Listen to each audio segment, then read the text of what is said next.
America तो अफगानिस्तान में अपना बुरिया बिस्तर समेटकर उड़ गया, लेकिन पीछे बहुत बड़ी मुसीबत छोड़कर गया। अमेरिका ने अपने कूटनीतिक खेल के चक्कर में तालिबान को सिर्फ अफगानिस्तान ही नहीं बल्कि अपने आधुनिक हथियार भी सौंप दिए।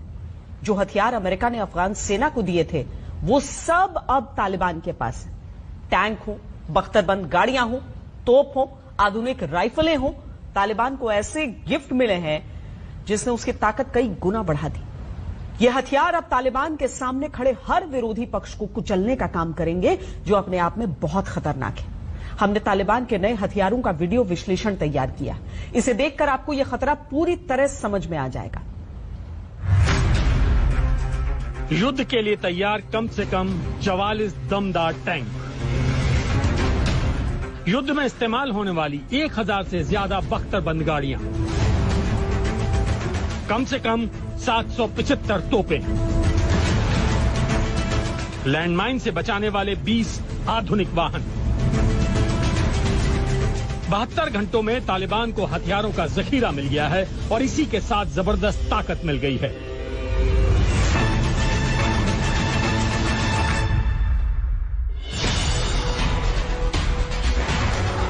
अब वो जमाना गया जब तालिबान को विरोधी सेनाओं की छोड़ी हुई राइफल्स के भरोसे काम चलाना पड़ता था। अफगानिस्तान में अमेरिका के पैकअप के बाद हजारों हथियार तालिबानियों की झोली में गिर गए हैं। ये तालिबानी आतंकियों के लिए हथियारों वाला ऐसा बोनस है जिसे पाने के लिए उन्हें ज्यादा मेहनत नहीं करनी पड़ी। बात सिर्फ इन हथियारों पर ही खत्म नहीं होती। तालिबानी आतंकियों का सबसे बड़ा फायदा भारी हथियारों के डिपार्टमेंट में हुआ है।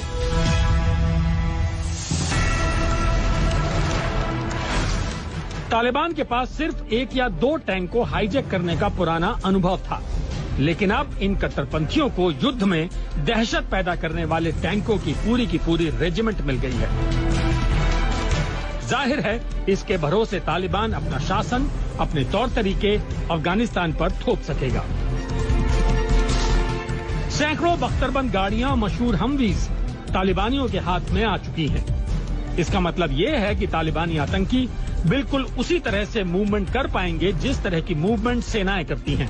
इससे तालिबानियों की सैन्य ताकत पहले से कई गुना बढ़ जाएगी। तालिबान के पास आधुनिक हथियार नहीं थे, अब उसके पास अमेरिका की छोड़े गए हथियारों की विरासत उसको फ्री मिल गई है।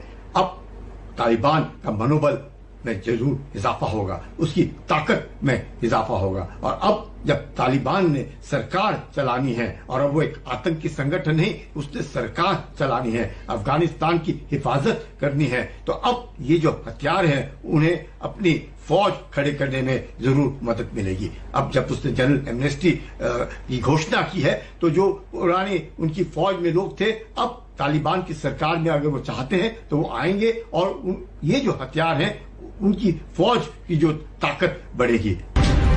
तालिबान के तोपखाने में भी नई बहार आ गई है। सैकड़ों तोपें तालिबान के हाथ लग चुकी हैं। इन तोपों में अमेरिका की US-15mm M114A1 हावित्जर तोपें हैं। ऐसी 24 तोपें अमेरिका ने अफगान सेना को दी थी। और अमेरिका की इन मैक्स प्रो माइन प्रोटेक्टेड गाड़ियों को देखिए कि इनकी मदद से तालिबान पहले के मुकाबले और ज्यादा खतरे उठा सकता है, ज्यादा मारक ऑपरेशंस को अंजाम दे सकता है। तालिबान खुशकिस्मत है कि उसको विरासत में एक बनी बनाई 3.5 लाख स्ट्रेंथ की फौज मिल गई है, जो वेल ट्रेन्ड है, वेल आर्म्ड है। और साथ ही साथ उसको एक एयरफोर्स भी मिल गई है जिसमें हेलीकॉप्टर्स भी हैं और हवाई जहाज भी हैं। उसको अनेकों बख्तरबंद गाड़ियां और टैंक्स वगैरह भी मिल गए हैं। ऐसे में उनकी शक्ति बड़ी जबरदस्त बढ़ गई है। इसका सबसे बड़ा फायदा होगा कि तालिबान जो है एक स्ट्रॉन्ग सरकार होगी, जो पाकिस्तान और चीन के इशारे पर काम नहीं करेंगे, उनकी कठपुतली नहीं बनेंगे और अपने सोच समझ के मुताबिक कार्रवाई करेंगे। अफगानिस्तान की भाग्य रेखा अब तालिबान को फोकट में मिले इन हथियारों के दम पर लिखी जाएगी। नोट करने वाली बात यह है कि तालिबान को ऐसे हथियार मिले हैं जो उसके पास पहले नहीं थे। आगे आने वाले कुछ हफ्तों या महीनों में इन हथियारों का असर देखने को मिलेगा। इस समय तो तालिबान ये साबित करने की कोशिश में है कि वो बदल गया है, वो खून बहाने के खिलाफ है। लेकिन खून के प्यासे हथियारों का इतना बड़ा जखीरा मिलने के बाद वो खुद को खून बहाने से कितना रोक पाएगा, ये देखना अभी बाकी है। शिव अरोड़ के साथ ब्यूरो रिपोर्ट।